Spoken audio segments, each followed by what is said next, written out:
সময়টা বহু পুরনো, 1841 সাল। মোহাম্মদ মহসিনের আমলে এই ইমামবাড়াটি কিন্তু শুরু হয় এবং দীর্ঘ 20 বছর লেগেছিল কমপ্লিট হতে, অর্থাৎ 1861 খ্রিস্টাব্দে এই ইমামবাড়া কমপ্লিট হয়। এবার এখন যেটা দেখাচ্ছি এটা হলো সেই সূর্য ঘড়ি।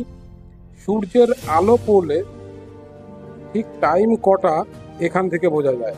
প্রত্যেক দিন স্কুলের কোনো না কোনো ছেলেমেয়েরা আসে এখানে ভিজিট করতে, স্যাররাও আসেন, ম্যাডামরাও আসেন।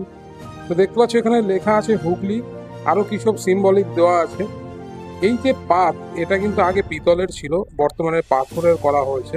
পিতলেরটা চুরি হয়ে যাওয়ার পরে কিন্তু এই পাথরটিকে লাগানো হয়। এই পাথরের উপরে যখনই আলোটা পড়ে, আলোর যে ছাওয়া, সূর্যের যে ছাওয়াটা, সেই ছাওয়াটা কিন্তু বলে দেয় কটা বাজে। কারণ প্রত্যেকটা দাগের মাথায় দেখতে পাচ্ছ রোমান হরফে 1 2 3 4 এরকম ভাবে লেখা আছে। এক মাস্টারমশাই তার স্কুলের স্টুডেন্টদের নিয়ে এসছে, বাচ্চাদের নিয়ে। তিনি কিন্তু সবাইকে বুঝিয়ে দিচ্ছেন আসলে এই ব্যাপারটা কি। আমরাও ছোটবেলায় এরকম এসছি অনেক জায়গায়, তখন স্যাররা কিন্তু আমাদের এরকমই গাইড করতেন। তো এই সূর্য ঘড়ি, এটা কিন্তু একটা বিস্ময়কর ঘড়ি, এখনো সঠিক টাইম দেয়।